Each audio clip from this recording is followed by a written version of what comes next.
keindahannya, gimana beliau bisa meng-capture satu keindahan bahkan lebih bagus dari aslinya.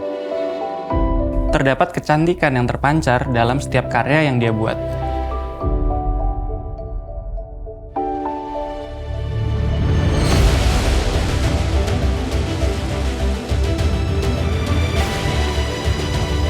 Hampir di setiap lukisannya itu ada makna tersendiri, makna yang dalam yang ingin beliau sampaikan.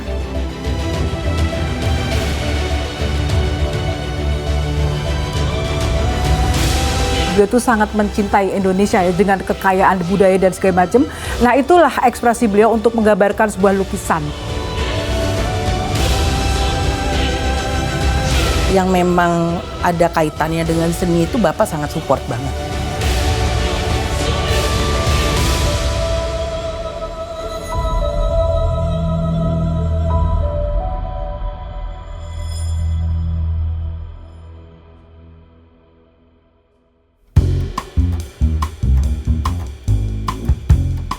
Sang maestro Basuki Abdullah, seorang seniman yang bergaya realisme.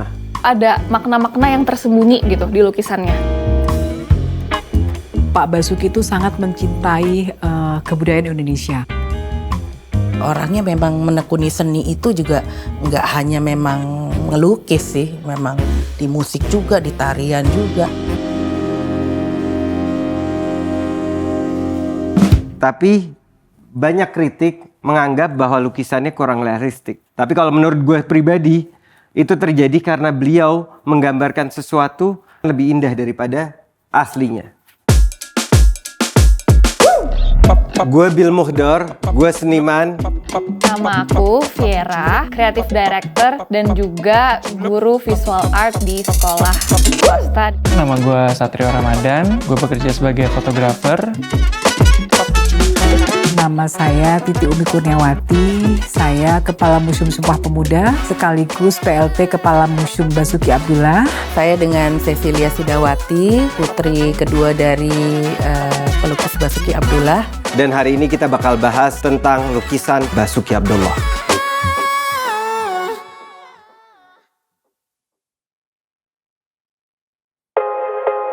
Basuki Abdullah, maestro seni lukis Indonesia yang karya-karyanya bisa diklasifikasikan dalam berbagai tema.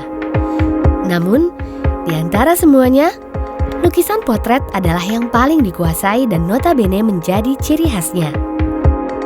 Tahun 1948, saat umurnya baru 33 tahun, tapi beliau udah bisa ngalahin 87 seniman dari Eropa.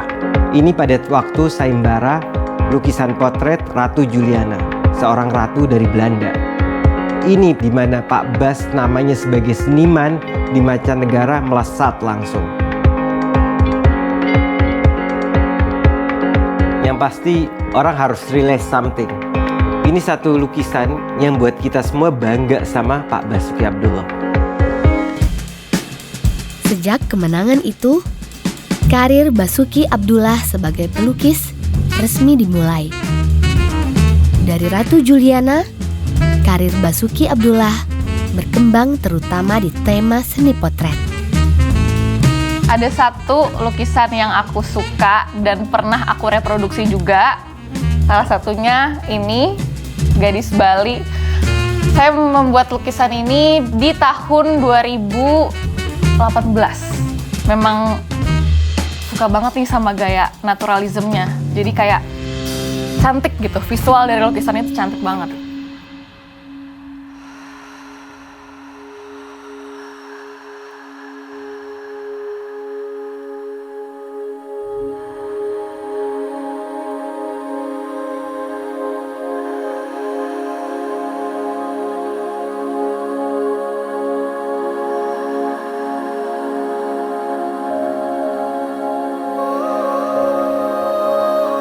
Karya-karya Basuki Abdullah kemudian dikagumi oleh semakin banyak orang.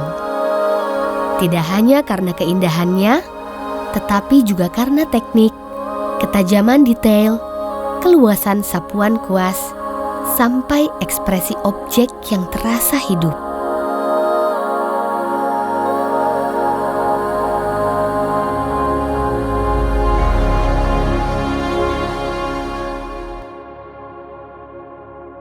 Dari sisi seorang fotografer, gue merasakan lukisan Pak Basuki itu punya rule of third yang bagus, juga penempatan cahaya serta jatuhnya cahaya dari teknik Rembrandt light yang dia pakai itu sangat bagus untuk sebuah lukisan.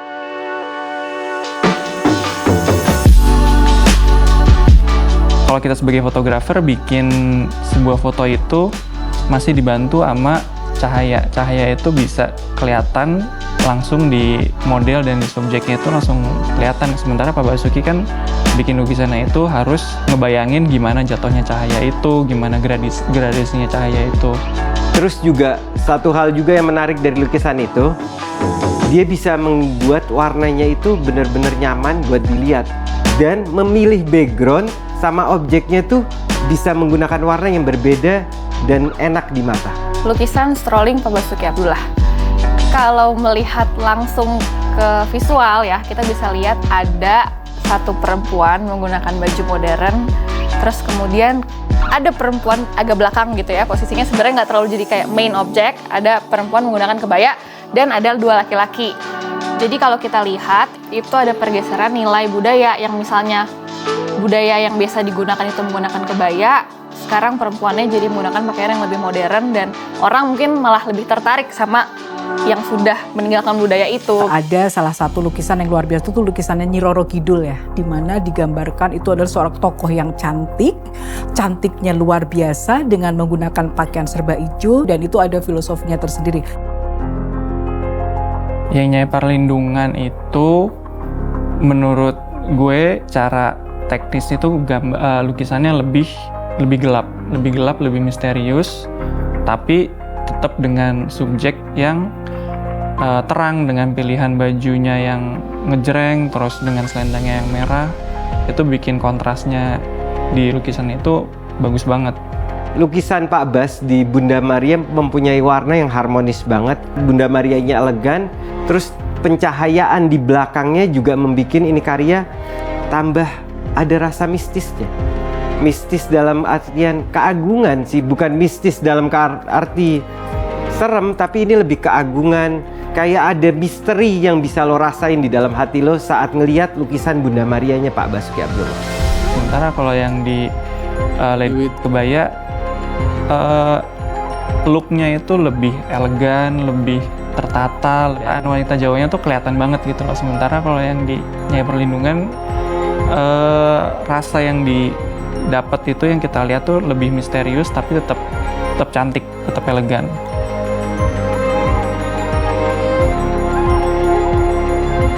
Bahkan kadang-kadang kalau dalam tanda petik katanya adalah Sri Gunung. Sri Gunung itu adalah lebih cakep dari aslinya ya gitu. Jadi beliau itu selalu berusaha memberikan ekspresi, mengaplikasikan lukisannya itu dengan lebih baik dari objek yang aslinya. Selain mukanya dan pilihan ekspresinya yang tegas dan cantik, tapi ada rasa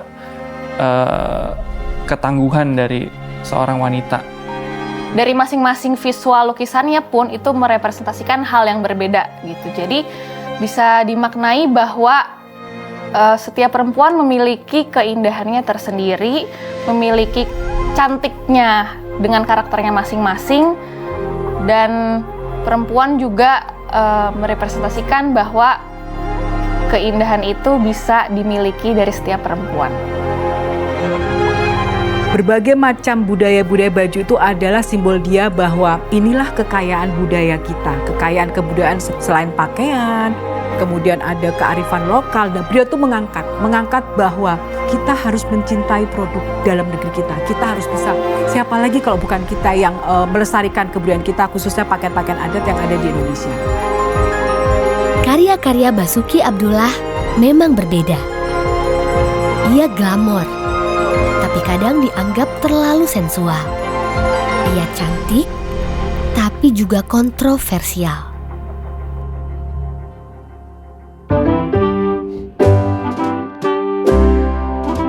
Walaupun sebagai seniman, Bapak tuh pasti nyiapin waktu setiap weekend tuh sama keluarga. Itu nggak pernah lupa. Cerita dari Swan Lake. Waktu saya pernah juga masuk sanggar tari, nah saya suka berimajinasi bahwa saya adalah si putri angsa itu, si Swan Lake itu. Bapak langsung, itu kamu nari apa? Itu tarian ballet itu saya ciptain sendiri. Saya bilang, ya saya jadi Swan Lake. Saya si Princess Swan Lake-nya itu. Oke, kamu diem. Coba tak foto dulu. Bapak kan gitu. Foto, terus dia ambil ini, sketch dulu, dia sketch dulu. Oke, ya wis Ti, udah selesai. Ngomongnya cuma begitu, saya pikir cuma lukisan sketch. Pas lagi di galeri, Bapak surprisein saya. Pas di ruangan ininya, di galerinya, udah jadi. Itu dengan gayanya saya, nah itu belakang tuh ada angsanya itu.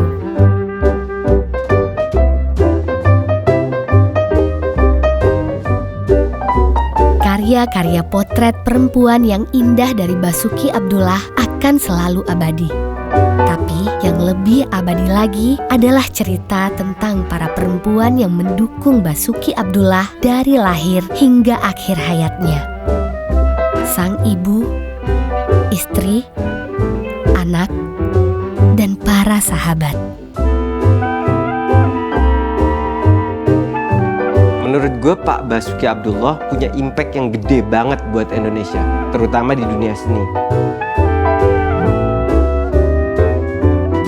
Menginspirasi banyak orang, berdampak besar terhadap seniman muda yang sedang berkarya.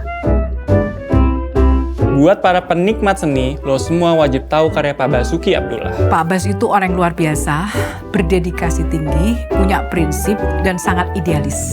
Sosok yang sangat unik, yang memang baiknya bukan hanya sama keluarga, sama semua orang.